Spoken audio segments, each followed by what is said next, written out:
Welcome to episode 142, Train the Brain, Integrating Biofeedback and Neurofeedback into Treatment, featuring Dr. Roseann Capanna-Hodge, certified school psychologist and licensed professional counselor. Make sure to subscribe to be alerted about future episodes. By Clearly Clinical. Learn, grow, shine.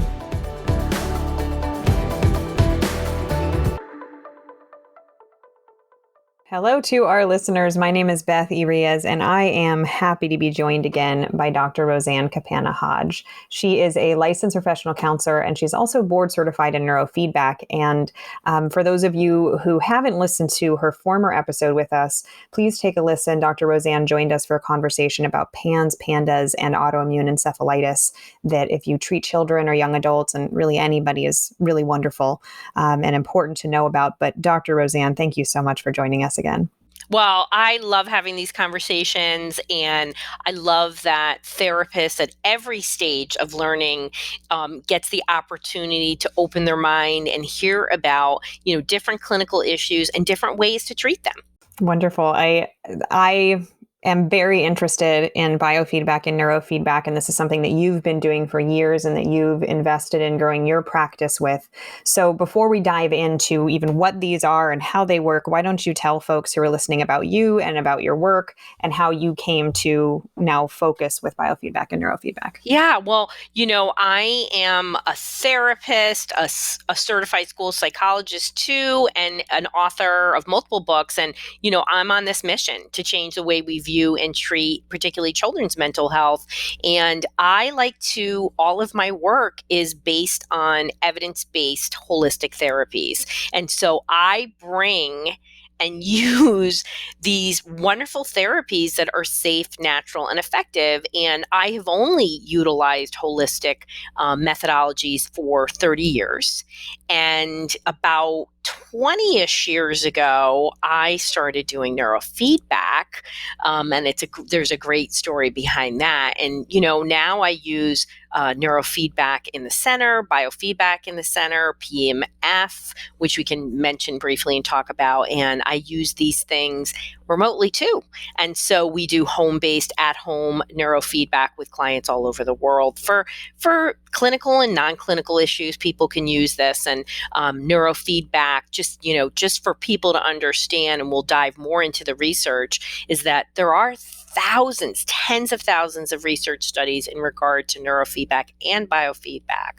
And neurofeedback, which we'll talk probably more about because it's harder to understand and it's a more complex process, has over 3,000 peer-reviewed studies. So regardless of what you heard, I want you to, everybody here to have an open mind and think about how can I use technology to enhance treatment effects, and I use these therapies in conjunction with psychotherapy, and sometimes we do coaching, parent coaching in particular, and how they amplify each other and how we can utilize them in addition to other types of holistic therapies like dietary changes or supplements and things like that. So I'm hoping this episode, this is either going to be an aha moment for you or a yes, I'm already doing this.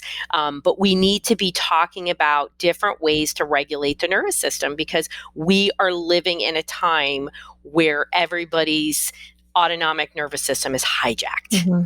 And, people are at a level of distress that I've never seen. I don't think any of us over 30 has ever witnessed anything like this, what we're experiencing right now. And this is October of 2021, the American Academy of Pediatrics yesterday declared a national mental health state of emergency. Prior to the pandemic, 1 in 6 adults were on a psych medication, with record numbers of anxiety and depression and suicidal ideation. So we're not getting better on the methods we're using. We need to look at science. And we need to look at root causes. And we are capable of this as therapists, as psychologists, and mental health clinicians. And that's what we're going to talk about today. Wonderful. Thank you so much, Dr. Roseann. You had mentioned a tag word, if you will, and I want you to first start by defining it. You'd mentioned holistic therapies. Can you speak to first what that means when you say it, and then we'll dive into how that relates to biofeedback and neurofeedback? Yeah, we all kind of have this idea of what holistic therapies are, right? And so when I think of holistic therapies, I think of therapies that are connected to sources, right? So that's my first part of it, right? But there are also therapies that are safe and natural. And as much as I love pretty much all holistic therapies, the therapies that I use, the therapies I talk about in my books, are only evidence based. Even if it's emerging evidence, right? I want to look to the science. What is the science telling us about the therapies we are using in all areas, including psychopharmacological therapies, in relation to mental health? And it's often surprising to people that psych meds, particularly for children, are often used off-label, meaning there's little research behind it, but yet we use them. I'm not okay with that, and I'm especially not okay with that with kids. What I always say that with children, psych meds should never be the first line of defense. We should never be talking about it. I don't care what level of crisis a child is in. I work with people in all levels of distress, including quite extreme. I've never not been able to help somebody whose parents weren't committed. It's always gotten better, and that's because I'm using evidence-based approaches. So holistic therapies are therapies that are natural and safe, and in my case, I'm only using things that have evidence behind them. Wonderful. Thank you for explaining that.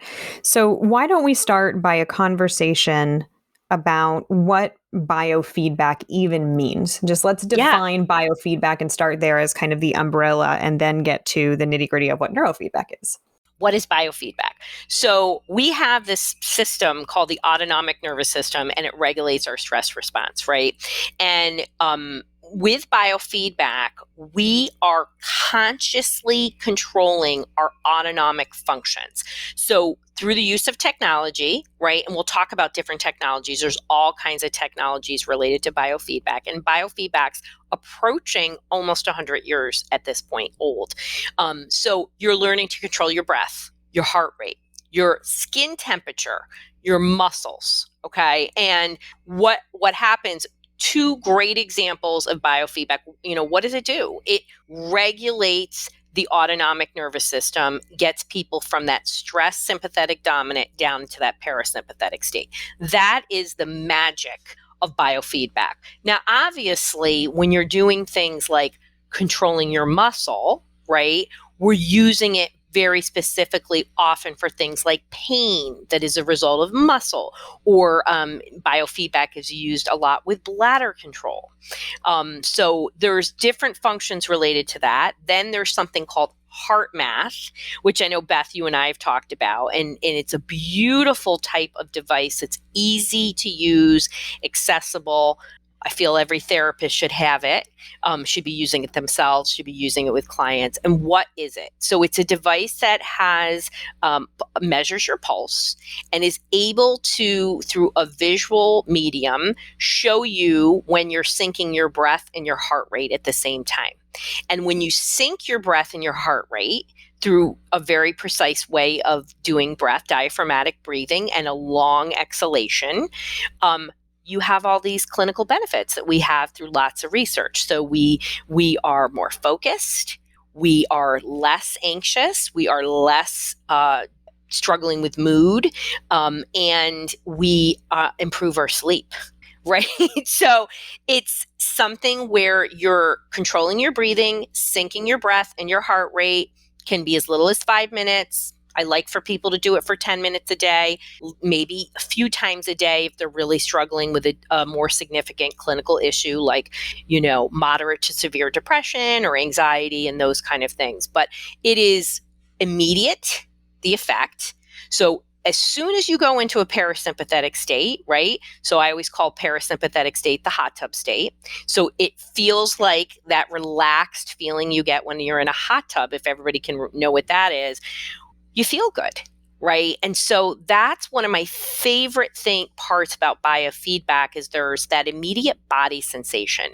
You're able to move the stress out of the body, which, so grateful for these conversations that Bessel van der Kolk has brought into our world, that our body is what's holding our stress and our trauma and distress, right?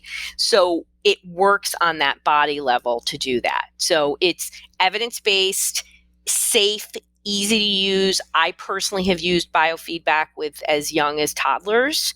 I'm not saying they can do it for 10 minutes, but maybe they can do it for 60 seconds or 2 minutes. It's very pleasant and easy, and that's just a great device. And another really simple form of biofeedback is temperature training. And you can go onto Amazon and you can search temperature training dots. Very inexpensive. This was my first foray into biofeedback. And when you teach a person to raise their body temperature consciously, which you do with temperature dots, and you have them put it on their hand, and you say to your client, I want you to focus on your hand and I want you to heat up your body. And that temperature dot will change. So what's the point of that? Well, you go into what's called an alpha state. And alpha is a feel-good brainwave state. It's the same brain waves that come out when you're doing things like having a glass of alcohol or laughing, meditating, smoking pot. And you're doing these things. It's a wonderful, healthy replacement for that. And, you can send your clients home with 7 temperature dots and have them, do a scale. And, where's your level of stress for those 7 days? I'm a school psychologist, so I'm always going to tell you to measure things. And I love clients get to see their progress or lack of when we measure things. I think it's really, really helpful in a world where everybody wants everything yesterday. Mm-hmm.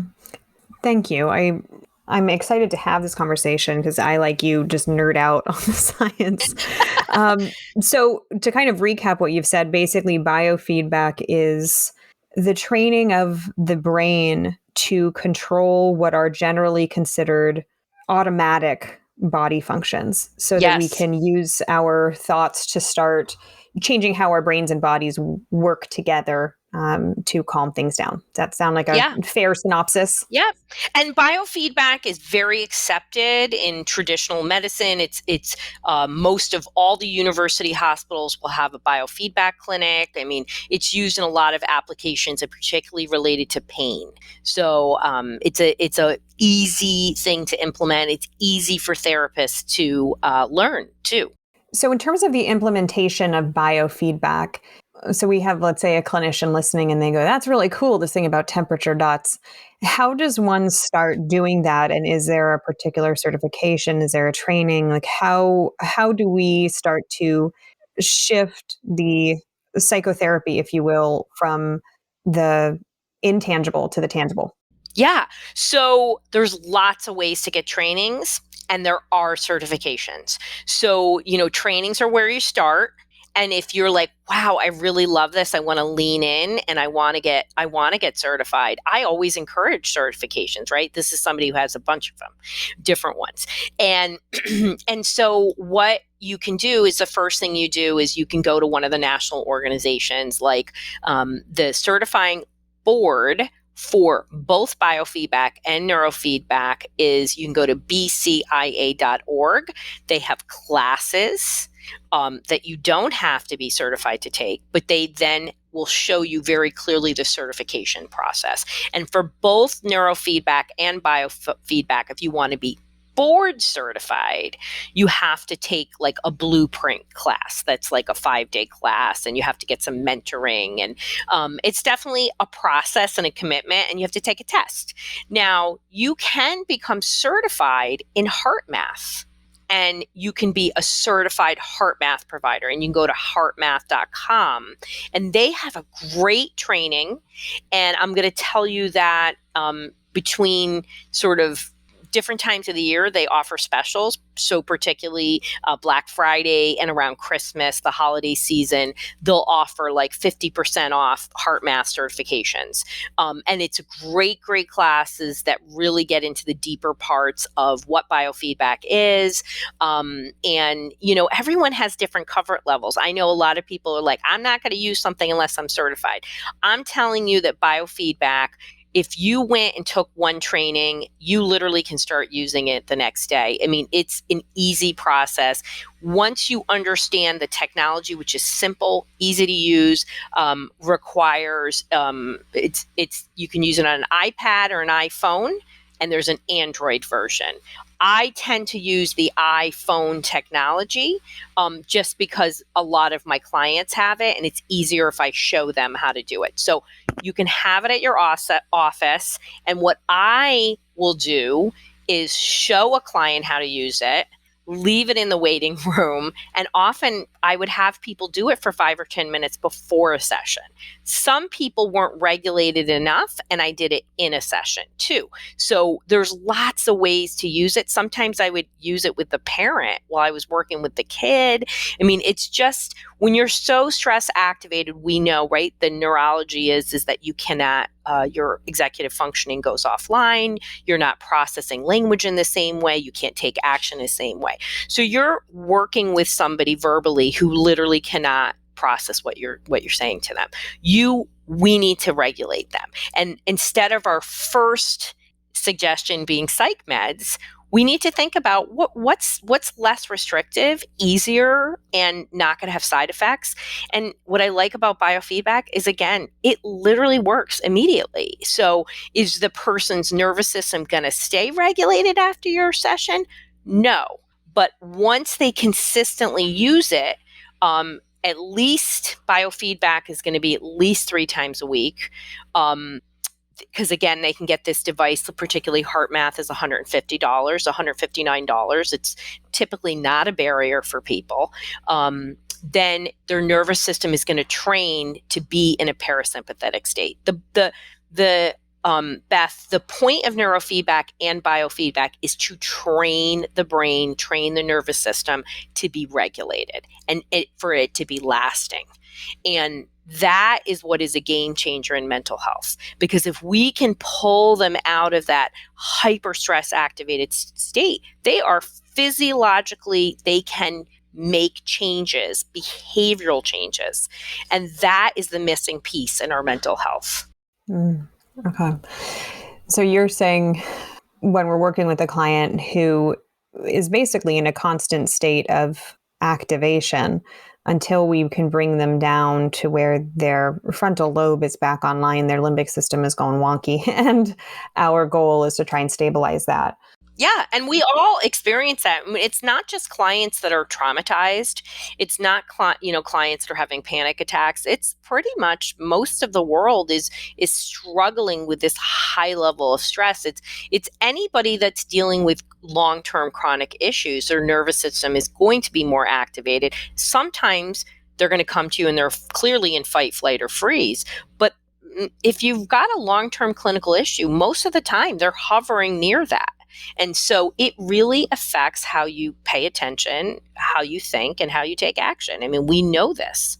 So when a therapy client comes to you and they're there for quote unquote talk therapy, so someone said, their coworker said, what if you saw a therapist? And so here they are, and you're recognizing clinically that maybe they would be a good candidate. Well, actually, therein lies another question. How do you decide clinically when you think someone is a good candidate for biofeedback? Yeah. Well, I have a unique process. I have this method, brain behavior reset. And so my process is I don't work with anybody unless we're regulating their nervous system. I don't see anybody, Beth, that's not activated. I mean, that's not who typically comes to me. Every once in a while, maybe 5% of the time, somebody's like, I'm here and I'm a little off, or I'm a little struggling, or I want to improve, this little skill. And they're not they're in control of their faculties, and they're able to really make good, healthy choices for themselves without constantly feeling like they're hijacked.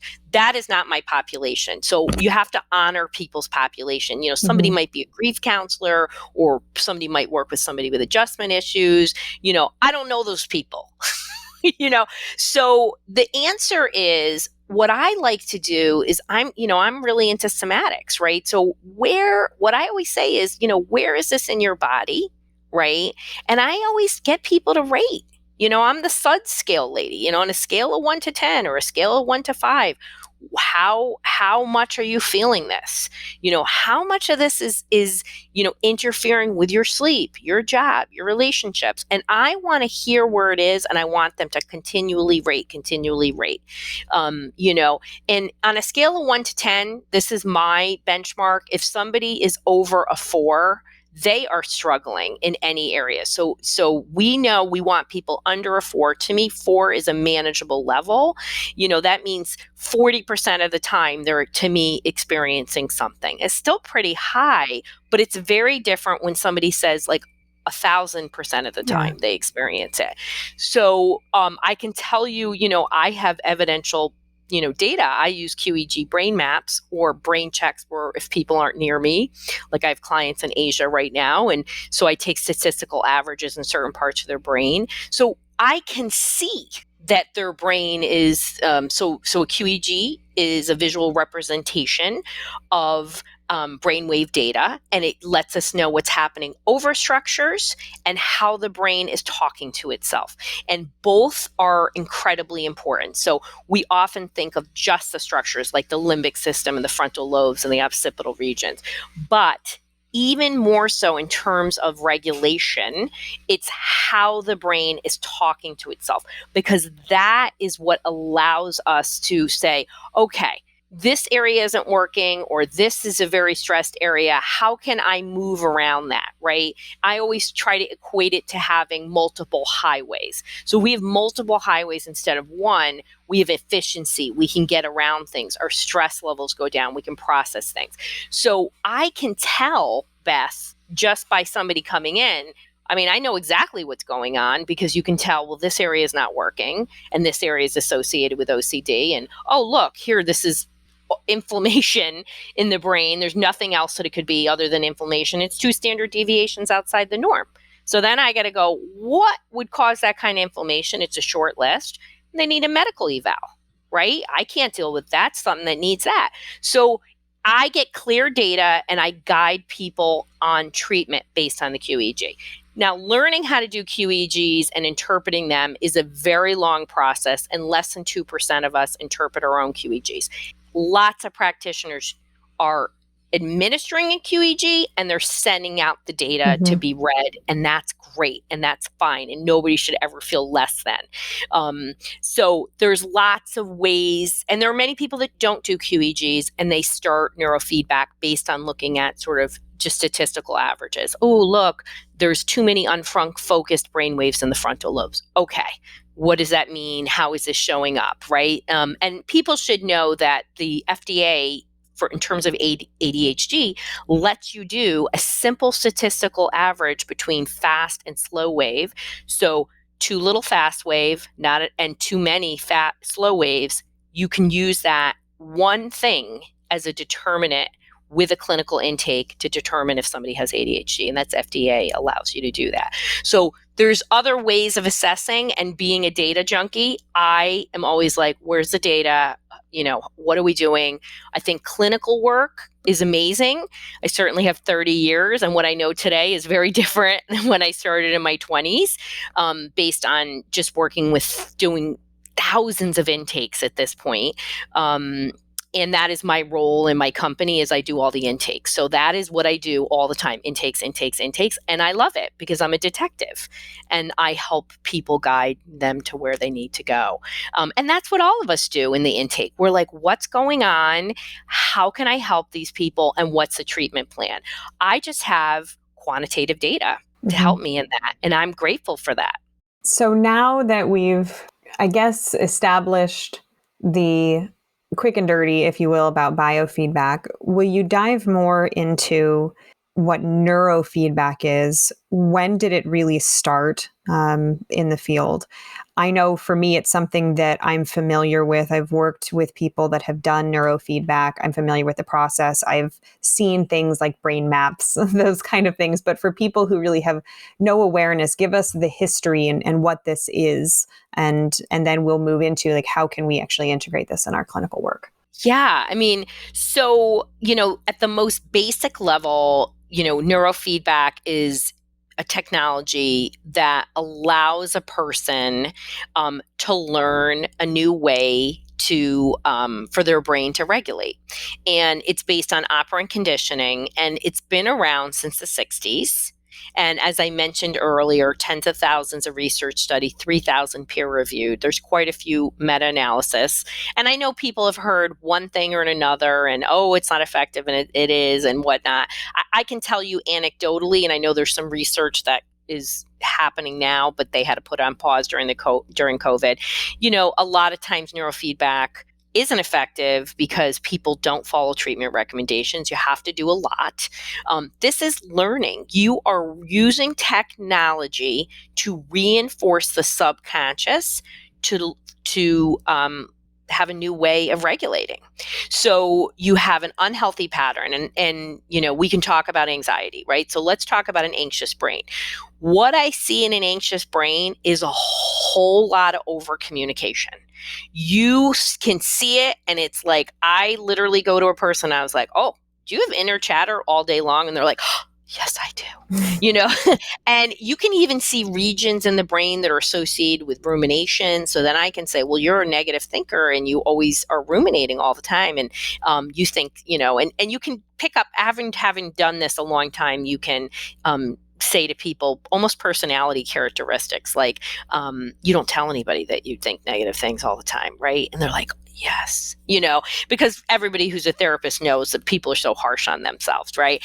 And so what happens with neurofeedback is, you're using this technology, the subconscious, as we all know as therapists, is running the show. Right? So 95 to 99% of time, your subconscious is largely in charge. So neurofeedback, unlike biofeedback, harnesses the power of that subconscious. So it's easier to understand it when you know how you do it. So the person is hooked to a computer, and in most cases, like the technology that most providers use and I use, the person is watching a movie. And I've set a protocol where somebody has to decrease a brainwave and increase a brainwave. And there's different types of neurofeedback. I'm going to tell you, despite what each provider will tell you, they're all good. They're all FDA approved. And certain ones are better for certain things.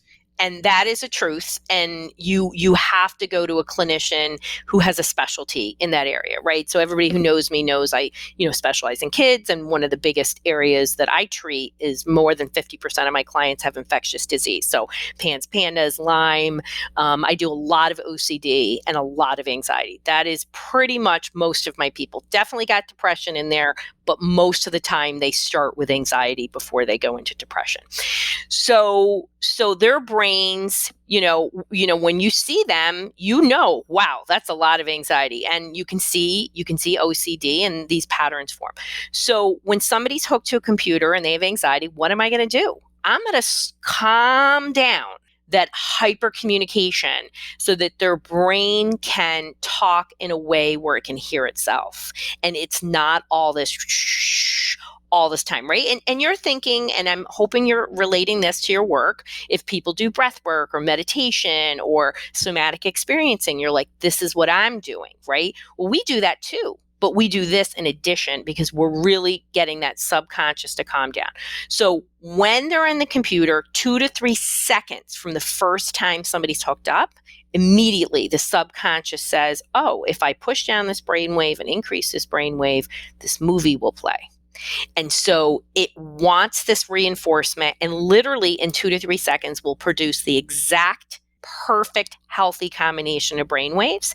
It will go up and down, and the more sessions you do, you're doing 2 or 3 sessions a week, the further you get along. Typically most people around somewhere between sessions 15 to 20, the homeostasis, the brain wave that it wants to go to, that unhealthy rhythm starts moving, and it resets somewhere around 15 to 20. It will not go back, but what we know is that it will move forward much more rapidly at that point. And what happens at that point, it's working a muscle. So you're training that subconscious, hey, listen, get into this regulated state, get into this regulated state, get into this regulated state. So you're getting it down into a parasympathetic state, but unlike biofeedback, you're actually changing the function over specific regions in the brain. You're causing electrical activity to occur in the brain. You're causing a cascade of action potentials, and you're getting change largely in the region where you place sensors on the head, and nothing comes through the wires. It's just measuring. You are training the subconscious to learn a new brainwave pattern. That is what you're doing with neurofeedback. Now, what we know through this research over time, right? So there's lots of different kinds of research. A lot of the studies in neurofeedback are smaller. And so there's a lot of meta-analyses because there's been large, pretty decent sized studies since the 70s, mostly. NIH has never funded one of our studies. And I know Bessel van der Kolk has literally pestered them. And if you've ever heard him speak, he talks about it with quite a passion and even more swears than I use.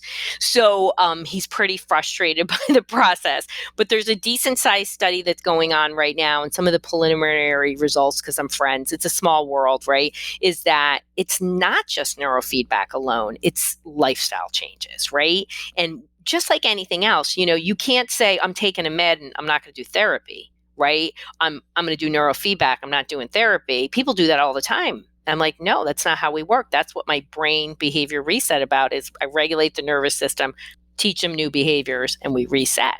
And that is what we all are trying to achieve, right? What I'm here to say is there's another option in brain reset.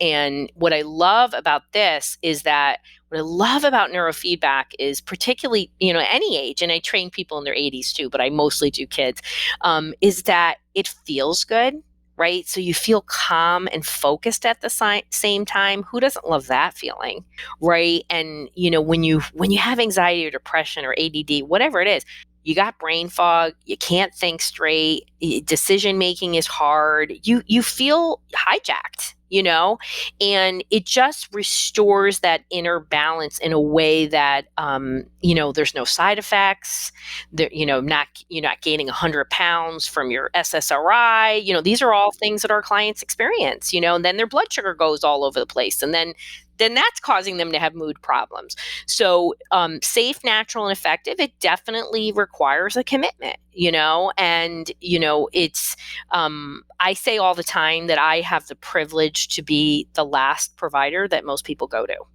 And that's because I'm using science and really calling my clients on the carpet and making them do the work, the behavioral work in addition, right? Because I think that's the fallacy in our mental health, that there's a pill and I don't have to do anything. Well, if you're ripping everybody's head off all the time and you're in a shame cycle, you're going to still be depressed. So let's help people and support that. It just becomes so much easier. Like people often say, like, why don't you not want to work with people when they don't do biofeedback or neurofeedback and PEMF? And I'm going to say, I'm going to be honest. It's so hard. It takes 5 times as long, and the road just seems so unnecessary, because when I regulate them, they can not only process, but they can envision and actually take those micro steps for change in a way that is so expedited and feels good for them. And for my parents, they get to see the sparkles in their kids. They're so fear driven, right? I always tell my parents are driving the worry train, right? I've driven the worry train too, and I got off as a mom, as a special needs mom. But it's just so hard. And parents are looking for natural alternatives. And, I think that we have an obligation to our families to talk to them about things like, hey, have you thought about, he has Cheetos for breakfast, and that maybe that's impacting his behavior. And then saying, like, hey, the most evidence-based diet for mental health is an anti-inflammatory diet. You're not telling him exactly what to eat, but there's family anti-inflammatory cookbooks. You could tell him to get my book. There's lots of resources out there. There's tons of books about mental health, eating for mental health, and things like that. And I feel that we have an obligation to our families who are increasingly are in such distress. Right? 30 years ago, my families were in distress, but now everybody, it seems like it's a crisis because it gets to that level. So when we give them tools that are digestible and actionable in their life, and we educate them about the whys, we educate them about a hijacked nervous system, I get great treatment compliance for my clients because they feel like, wait a second, like I can be in charge of this. I don't have to give my power away, and I can do these things. So neurofeedback really works at that subconscious level, regulates the nervous system, creates lasting change in the brainwave patterning that creates a healthy brainwave. And we have research as far as 10 years out that shows that it's stable over time, which is very exciting. So once you turn the brain into this, you get it to get into a healthy rhythm where then, what's a healthy rhythm? So not only is it performing in a way that is, each area is not overworking or underworking. They're working the exact right level. The behaviors are declining. So you're seeing less inattentive behavior, you're seeing less rage and aggression, whatever's going on with a kid, right? The behavior's got to match up. What we're seeing is not only do people sustain those changes, but when we remap them, as far as 10 years out, their brain is actually better than when they stopped, which is always so cool. And, I get to see, as having done this now for almost 20 years, I get to see my kids that I worked with become adults and have their own kids at this point. So you get to see people's lives being changed, which is pretty amazing. And all of us get to experience that as therapists, where we walk somebody through a difficult time and you get to see how impactful your work was in changing their lives and how healthy they are, which is always, that's why we're here. I have so many questions about everything you just shared in different directions I want to go. One of the things that stood out to me in what you said was the idea in your example about anxiety of chatter, that there's so much chatter that until we kind of silence that and get it more manageable, we won't be able to get to the more kind of cognitive work, if you will, the thought-based, feeling-based work, because the brain is just on overload. You had mentioned 15 to 20 sessions of neurofeedback being kind of this magical number where the brain starts to adapt and create a new rhythm. From a treatment plan perspective, for folks who aren't familiar with neurofeedback, what does that look like? So how long are these sessions? How many do you do in a day, in a week, in a month? How do you inform clients about what to expect? Like, please give me that kind of elevator speech.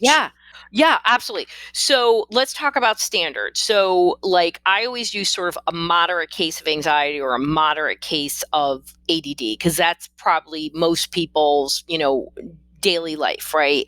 And who they're treating, right? And so, and uncomplicated, non-trauma depression, right? Moderate depression, situational related depression, that most people are doing about 40 sessions of neurofeedback, right? So it's just like working out. It's going to take some time to build this muscle. Most, on average, a typical neurofeedback is 2 to 3 sessions a week. One is not enough to get the brain to recognize that it needs to act like this all the time. Now, there's ways to accelerate that where you can do less sessions, and I work with people all the time, like do the biofeedback every day on top of that, or switch into a gluten and dairy-free diet and sugar-free diet. That's a whole other thing, but that reduces brain inflammation, and we know that when we reduce brain inflammation, we do better. So most people, their sessions are a half an hour approximately. Longer is not better. The brain gets too tired in the workout, right? Essentially what it is. Are there times when I do intensive yes, people come to me, somebody's flying in tomorrow and they're doing an intensive. And when do I do intensives? Well, I don't take any suicidal case unless they're doing a 2-week intensive with me. That's just what it is. I have an ethical responsibility, and we do kind of a wraparound with a lot of intensive psychotherapy in that too. And so sometimes people want to do a lot of neurofeedback quick. It really is bio-individual and it's specific to a case, but the standard is 2 to 3. What should people expect? Change is gradual. So what it typically does, you notice it more if you're really anxious, right? Because when you're anxious, all of us have experienced anxiety. We went to graduate school, people. And so, right? I remember I had to take like a 2-day 8 hours, 2 days, test before I could even do my doctorate, and oh my God, that was rough. And I was the first person, I made them put it on a PC, right? Because it was the 90s. And people were so afraid of discs, they didn't want to do it, and people hand wrote it. But me and 2 other people, we were like, no, that saved me. The idea of handwriting for 16 hours was not happening. So so we all have our stuff, right? It's what you do with it. And so what most people will notice subtle changes, but then the less in touch a client is, the less they're going to notice it, right? So I got a really ADD boy. He might not notice it, but he may notice it. Typically, people around them look for gradual changes, right? So typically where you see things is the reduction in the intensity and frequency of that issue, right? So when we do a lot of research with people with ADHD, because it's so easy to measure, right? It's particularly our behavioral kids. So let's say I have a kid who's really has tantrums, okay? So the first question I ask is, what changed in frequency and intensity and recovery in that case? And parents will tell me very specifically, absolutely, the intensity came down and the frequency went down. And we use charts, right? So we are always measuring. So we have multiple QEGs, but we also rate behaviors, and even our therapists rate behaviors, and because I want people to see their progress, because all of us who are therapists, people say, I don't notice anything. And then we're like, that's really interesting. You got a job now, you have a girlfriend, and you don't notice anything. And the therapy had nothing to do with it. Who's all been there? I hope everybody's cracking up. So people do neurofeedback, and this happens a lot with my kids on the spectrum, and the parents will be like, I don't know if it was neurofeedback. Okay, because I just don't know. Or they had a developmental growth. And I'm like, okay, so now they're invited to play dates. You haven't had one call from the school. No, this is neurofeedback. So you're going to notice gradual change. Now, if somebody has a brain trauma, a brain injury, sometimes they will get almost like a light switch change that could happen early or later in the 20 sessions. It is a sort of a wild card. And when I mean brain trauma, we have birth traumas. We have that stuff all the time. I mean, this is a common occurrence.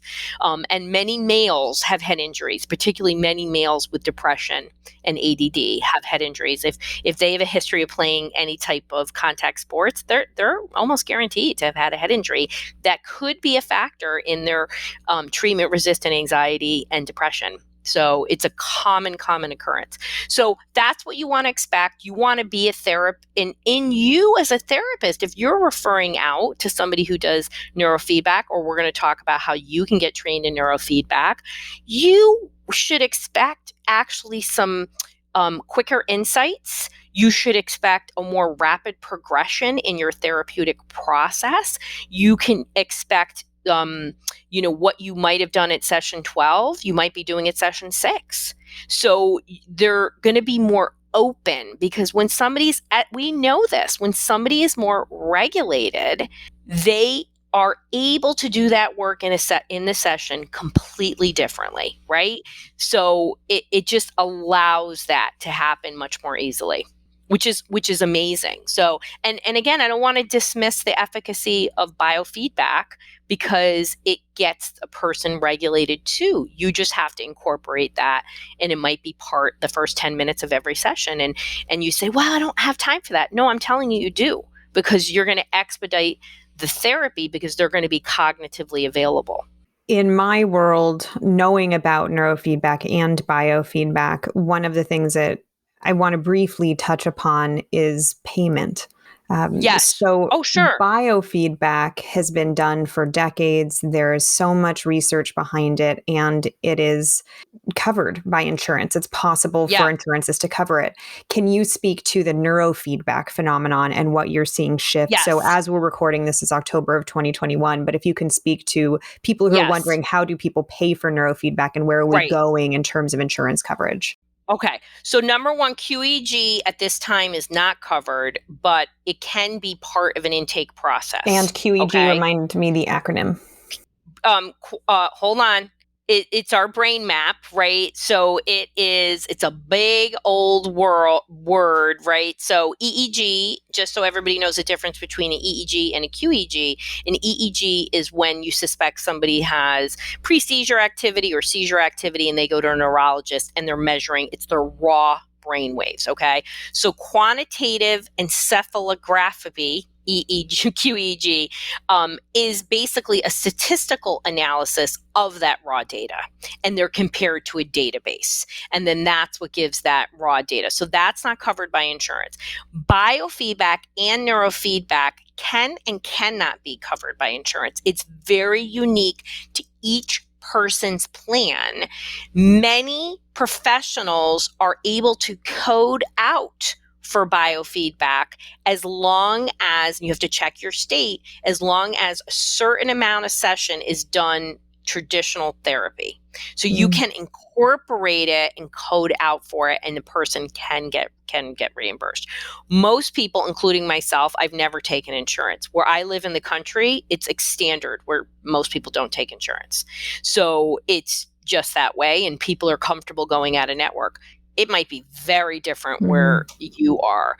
And in fact, my state requires out-of-network coverage for any company that has over 50 employees. So people get out-of-network coverage. They're able to have it. So nobody, some people are bothered by it, but most people aren't, because hardly anybody takes insurance. And in fact, I only have one or two medical doctors that take insurance. And even my medical doctors are out of network. So depending on where you are, so you have to check in your state. But it typically what it is at least 15 minutes of the therapy is a traditional psychotherapy, and the remaining can be biofeedback or neurofeedback. And a lot of biofeedback has to be pre-authorized too. So for anybody who takes insurance, you're all probably like, our state, the state of Connecticut, the state insurance allows neurofeedback. So, very unique to each place. Thank you. I appreciate just covering that point, because that's another consideration of how much does this cost. So knowing that this is widely ranging, for out of pocket, if we're looking at true blue neurofeedback treatment, how much does it cost if insurance is not covering it? Right. So biofeedback is typically less. Most people are charging $50 to, let's say, $150 for a session, right? It's a little different. Could be more if they're doing things like for the bladder, right? Because that involves a whole other thing. And that's usually a physical therapist. And then neurofeedback is typically, most sessions are $100 to, let's say, $300 a session. It really depends on the person's experience and how they do their sessions. It's widely, and here's what I want to say, I certainly, I didn't get certified immediately. You had to go through a certification process, and we'll talk about what that looks like. Going to a certified provider like myself, you had to do a lot of stuff to get there. So your training is sort of guaranteed. Neurofeedback is as much a science and an art. And the art just like us as therapists, comes with clinical experience, right? So, I literally can look at somebody's brain map in 30 seconds and tell you exactly what's going on.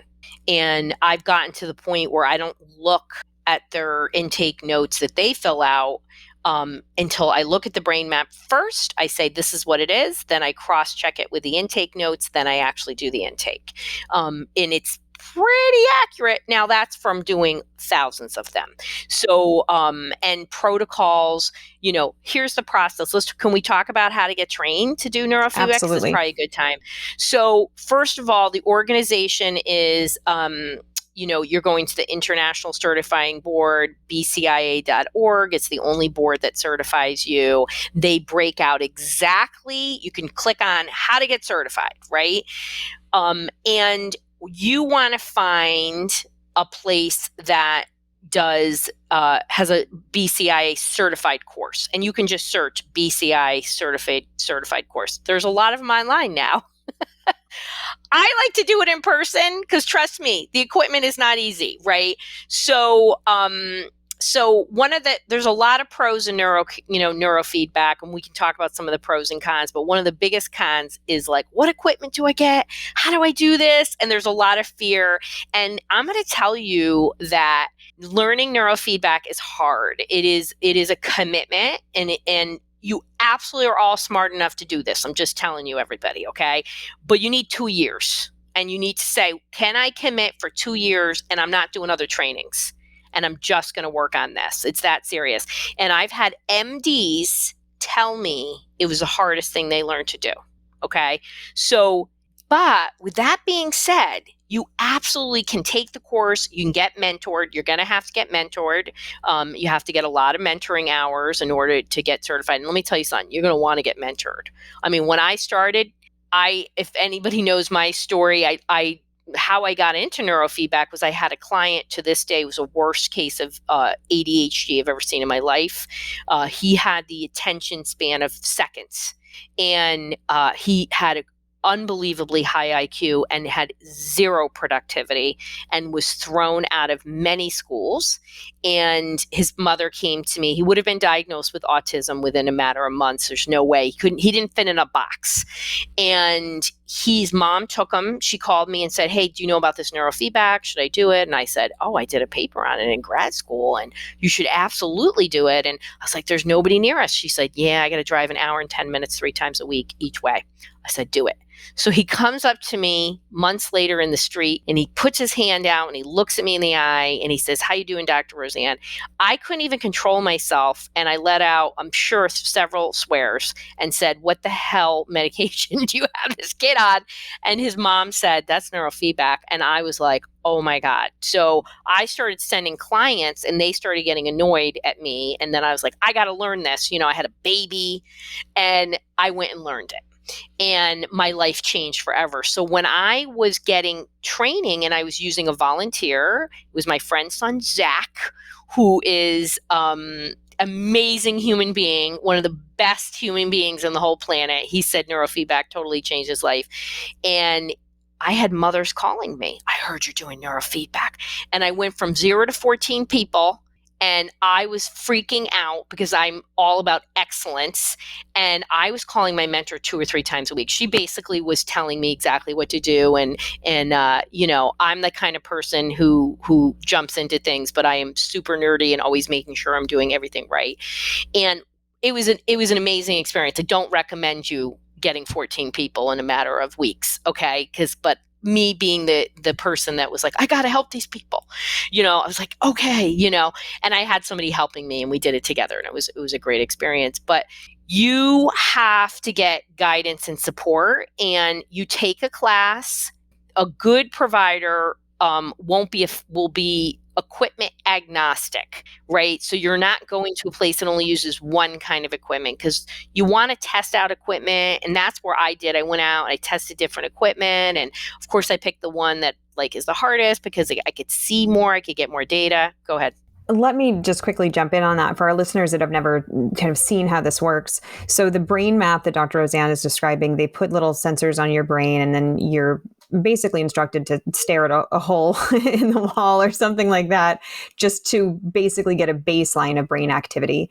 And then when you come in for a neurofeedback session, they're strategically placing sensors on parts of your scalp. None of this hurts. There's just a little bit of goo that they're putting on your scalp.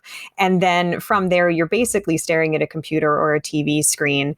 And what's happening on the screen is being manipulated by what's happening in your brain. So it could be that, like for little kids, for example, it may be something that appears like they're flying a rocket. And when their brain is producing certain waves, it makes the rocket go faster. And if their brain reverts to a prior pattern that is not ideal, then the screen might turn black, for example. So for people to kind of visualize what we're talking about. And we use movies, Beth. So like number one movie is like Back to the Future. So Back to the Future gets really small if you're not focused, and then your subconscious brain will focus itself to get this movie to play a large regular screen again. It's pretty fascinating. And that's exactly what it is. It's not invasive. It's benign. It's not a big deal. I'm going to tell you that I've only had 2 kids ever reject it, and both of them were behavioral issues towards their parents looking for control, and we got them to do it based on a token economy kind of thing. But it is easy and pleasant, and nobody really minds do it.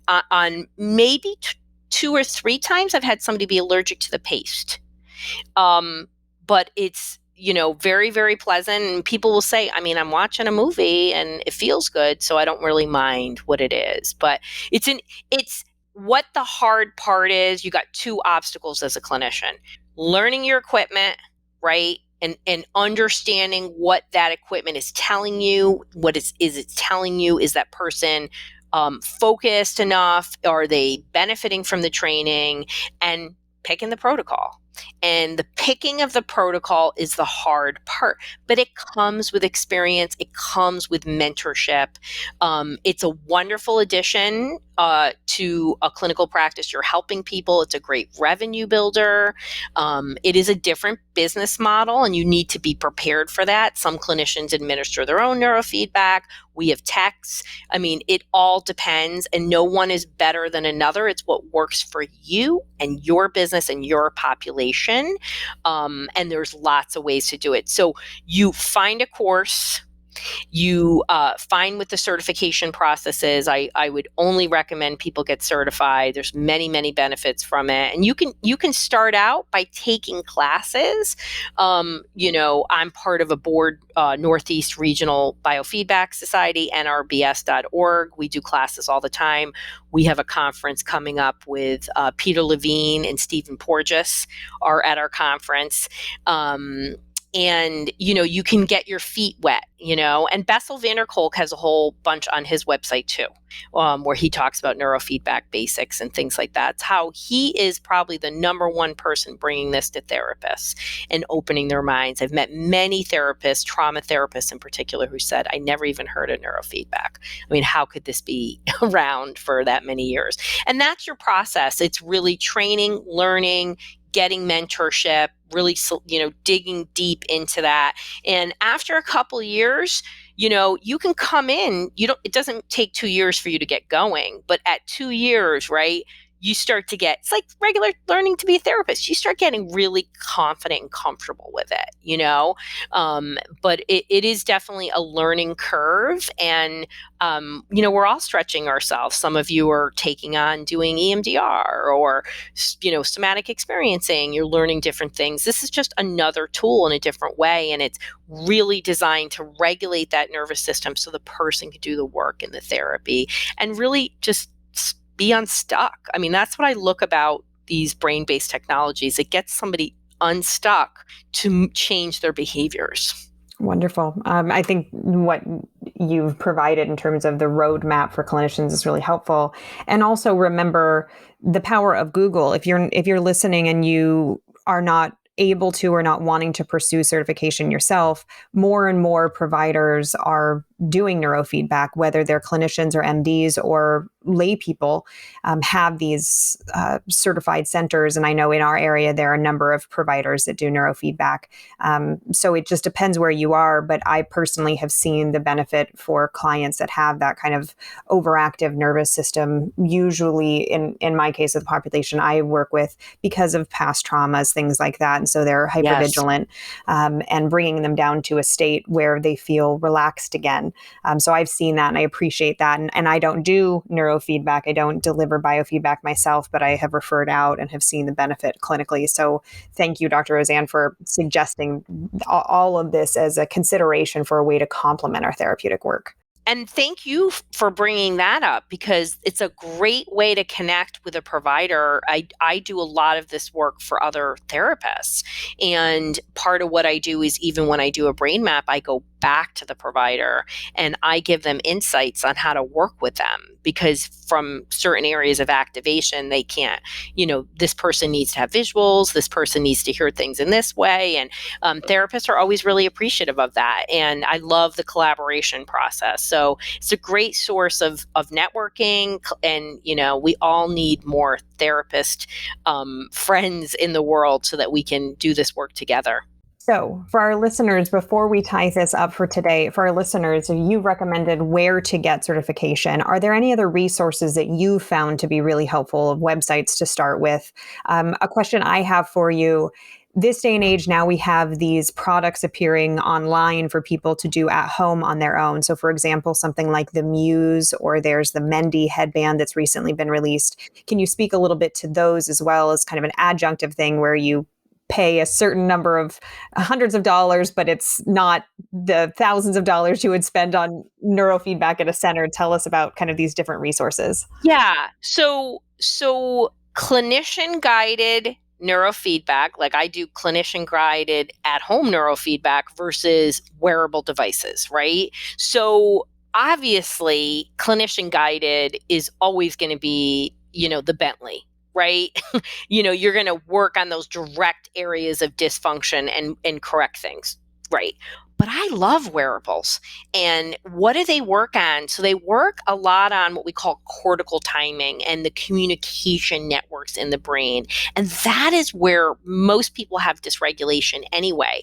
It's a wonderful adjunctive. Here's the thing about at home anything, is accountability. So are people actually going to do it? Do they buy the device and it sits there like the treadmill that you're now using as your clothing rack? Right. So that's my worry. And, like I have a family that could be doing at home neurofeedback, and they drive an hour and 50 minutes each way for twice a week. And I'm like, you don't have to. And they're like, no, we will be better if we do this. So understanding what your clients needs certainly can recommend them. And can you incorporate that as part of homework, right? We don't use homework, we use the word practice, or treatment enhancement. Can you incorporate that as a check-in in your therapeutic process? I would definitely recommend that. So where can people go and learn more if they're curious? Well, there's lots of good national professional organizations, and I'm going to give you three. So one is that I'm on the board of, so I have to say, since 2014. So that's the Northeast Regional Biofeedback Society, nrbs.org. And there's information, lots of trainings, right? And then we have our two nationals. So we have isnr.org and AAPB. So INSR and AAPB, and they have information, lots of research, great information. And another person who is just an incredible individual, and you should read their story of why they got in neurofeedback. They're scientists, and their son had epilepsy, and they said, hey, just give up on this kid, he's going to die. And they said, what is this? This is the 90s. This is crazy. And they took on neurofeedback, and that's EEG spectrum. And they have a lot of research, a lot of digestible information, and they're just, they're wonderful human beings. And their son, by the way, Brian, is doing pretty darn good, and they stopped his seizures. So So get information. There's lots of videos. There's videos on YouTube. I have videos on YouTube.